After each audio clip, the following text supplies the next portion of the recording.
কক্সবাজার পৌঁছেছেন জাতিসংঘ মহাসচিব অ্যান্টোনিও গুতেরেস এবং প্রধান উপদেষ্টা ডক্টর মোহাম্মদ ইউনূস।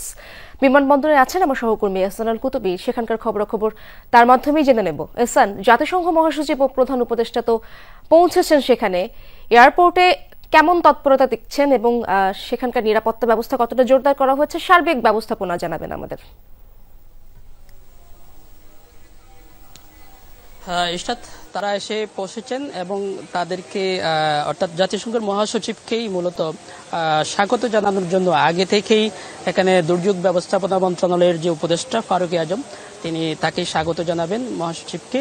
এবং এখানে তাদের আগমনকে ঘিরে শুধু এয়ারপোর্ট নয়, কক্সবাজার ঘিরেই পুরো কক্সবাজার জুড়ে কিন্তু নিরাপত্তা ব্যবস্থা জোরদার করা হয়েছে। 5 স্তরের নিরাপত্তা ব্যবস্থা, যেটি আমরা কয়েকদিন ধরে সেটি লক্ষ্য করছি। এবং রাস্তাঘাটে প্রচুর পরিমাণে পুলিশ সহ আইন শৃঙ্খলা বাহিনীর অন্যান্য যে সদস্য সবাই কিন্তু অবস্থায় রয়েছেন এবং সতর্ক অবস্থায় রয়েছেন।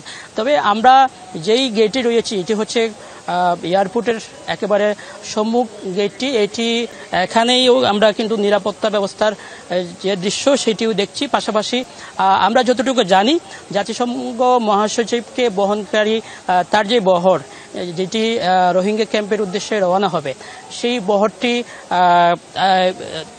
এয়ারপোর্টের দক্ষিণ পাশে যে ভিভিআইপি একটি গেট রয়েছে, সেই গেট দিয়ে তারা রোহিঙ্গা ক্যাম্পের উদ্দেশ্যে রওনা হবেন। এবং ডক্টর মোহাম্মদ ইউনূস কক্সবাজারে বেশ কিছুক্ষণ অবস্থান করবেন বলে আমরা শিডিউল অনুযায়ী যেটি জানতে পেরেছি। তিনি এখানে কক্সবাজারের যে কক্সবাজারের যে জলবায়ু উদ্বাস্তু কেন্দ্র রয়েছে, সেই উদ্বাস্তু কেন্দ্র পাশাপাশি পর্যটন সাথে সংশ্লিষ্টদের সাথে মত বিনিময়ের একটি কথা রয়েছে। পাশাপাশি তিনি কক্সবাজারের সদরে যে মডেল মসজিদ এবং সাংস্কৃতিক কেন্দ্র, সেই সাংস্কৃতিক কেন্দ্রটির উদ্বোধন করবেন। তো আমরা এই কক্সবাজারে ডক্টর মোহাম্মদ ইউনূস কিন্তু প্রধান উপদেষ্টা হিসেবে শপথ নেওয়ার পর, দায়িত্ব গ্রহণের পর প্রথম আসছেন এবং তাদের দুইজনের আগমনকে ঘিরে কিন্তু কক্সবাজারের মানুষের অনেক আশা আকাঙ্ক্ষা অনেক কিছু রয়েছে। পাশাপাশি রোহিঙ্গা যারা রয়েছেন শরণার্থী ক্যাম্পে, তাদেরও কিন্তু অনেক আশা রয়েছে যে তারা ডক্টর মোহাম্মদ ইউনূসকে পাশে পাচ্ছেন এবং পাশাপাশি জাতিসংঘের মহাসচিবকেও পাশে পাচ্ছেন। তার প্রায় 1 লাখ রোহিঙ্গার সাথে তারা ইফতার করবেন এবং রোহিঙ্গারা চেষ্টা করবেন তাদের যে মনের আকুতি, তারা যে তাদের ঘরে ফিরতে চায়, তাদের স্বদেশে ফিরতে চাই, তাদের ভিটে মাটি ফিরে পেতে চাই, তাদের অধিকার ফিরে পেতে চাই, সেটি নিয়ে তারা দাবি জানানোর চেষ্টা করবেন। এবং এই সফরকে তারা একটি গুরুত্বপূর্ণ সফর হিসেবেও নিচ্ছেন, অর্থাৎ এটির মাধ্যমে একটা ফলপ্রসূ কোনো একটা উদ্যোগের দিকে যেতে পারে, সেটিও তারা বলছেন। ইশরাত, স্যার, আপনি এয়ারপোর্ট থেকে জানাচ্ছিলেন, আমরা দেখতে পাচ্ছি প্রধান উপদেষ্টার গাড়িবহর এই মুহূর্তে রওনা দিয়েছে। আমার আরেক সহকর্মী মনিরুল ইসলামের কাছে যেতে চাই, তিনি রয়েছেন রোহিঙ্গা ক্যাম্পে। মনির, দিনভর জাতিসংঘ মহাসচিব এবং প্রধান উপদেষ্টার কি কি কর্মসূচি রয়েছে? আপনি এর আগের খবরগুলোতেও জানাচ্ছিলেন, আমরা আবারও জানতে চাই আপনার কাছে, সার্বিক ব্যবস্থাগুলো জানাবেন। ধন্যবাদ। আসলে সেটাই, ঘন্টাখানেক আগেই আসার কথা ছিল, কিন্তু তারপরেও ঘন্টাখানেক একটু পিছিয়ে গেল। আমরা যেটা দেখলাম, তো তারা ইতিমধ্যে পৌঁছেছেন। তারা প্রধান উপদেষ্টা তার যে শহর কেন্দ্রিক কক্সবাজার শহরে এখন তার কিছু কর্মসূচি রয়েছে, কিছু কার্যক্রম রয়েছে, সেটার জন্য যাবেন।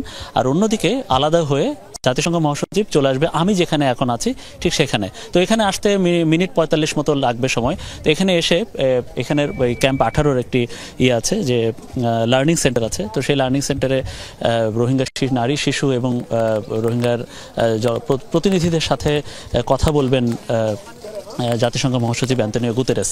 আসলে জাতিসংঘ মহাসচিব এমন বাংলাদেশে তার হলো, যা 2018 সালে উনি এর আগে এসেছিলেন। ঠিক ওই সময়টাতে এই রোহিঙ্গা সমস্যা এবং সেইগুলো সংকট, সেটাই প্রাধান্য বিষয় ছিল। এবং এই সময়ে এখন যেটা আসলেন, সেটা তো রোহিঙ্গা সংকট সমস্যা বা সেটার সমাধান এইসব বিষয়টা আছেই। তো এমন একটা সময় তিনি আসছেন যখন কিনা এই যে রোহিঙ্গাদের জন্য আন্তর্জাতিকভাবে যে বাজেট করা হয়েছে, বিশেষ করে তাদের নিরাপত্তা, খাদ্য এবং তাদের বাসস্থান সহ অন্যান্য সুযোগ সুবিধার জন্য যে বাজেট আছে, তো সেই বাজেটটা যখন অর্ধেক করে দেওয়ার কথা বলা হচ্ছে, তখন আসলে এই জাতিসংঘ মহাসচিব আসছেন। এবং এই বিষয়টা নিয়ে ঠিক এই যে কক্ষটি যেটা দেখা যাচ্ছে লার্নিং সেন্টার, সেখানে জাতিসংঘ মহাসচিবের কাছেই এই যে রোহিঙ্গা শিশু কিশোর বা নারী বা অন্যান্য প্রতিনিধিরা তারা মহাসচিবের কাছে তারা তাদের সমস্যা তুলে ধরবেন।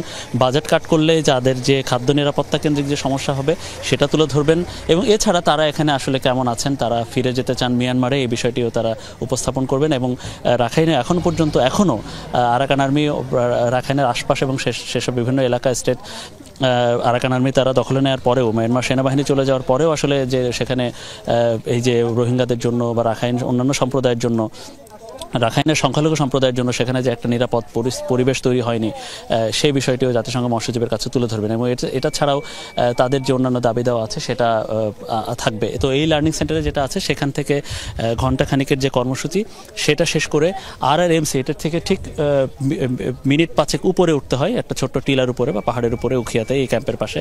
আর যে Rohingya cultural RCMC Rohingya cultural centre একটা আছে, সেখানে মিনিট 15 একটা কর্মসূচি আছে।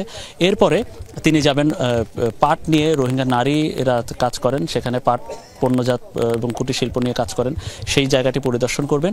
সবশেষ আজকের বড় যে উপলক্ষ রয়েছে, প্রধান উপদেষ্টা এবং জাতিসংঘ মহাসচিব তারা দুইজনই একসাথে এই রোহিঙ্গা ক্যাম্পে তারা 1 লাখ রোহিঙ্গার সাথে তারা একসাথে ইফতার করবেন, এবং সেখানেও তারা গণমাধ্যমের সাথে কথা বলতে পারেন। রোহিঙ্গা ওদের উদ্দেশ্যে প্রধান উপদেষ্টা এবং জাতিসংঘ মহাসচিব তারাও একটা মিনিট 10 ধরে তারা কথা বলবেন সেখানে।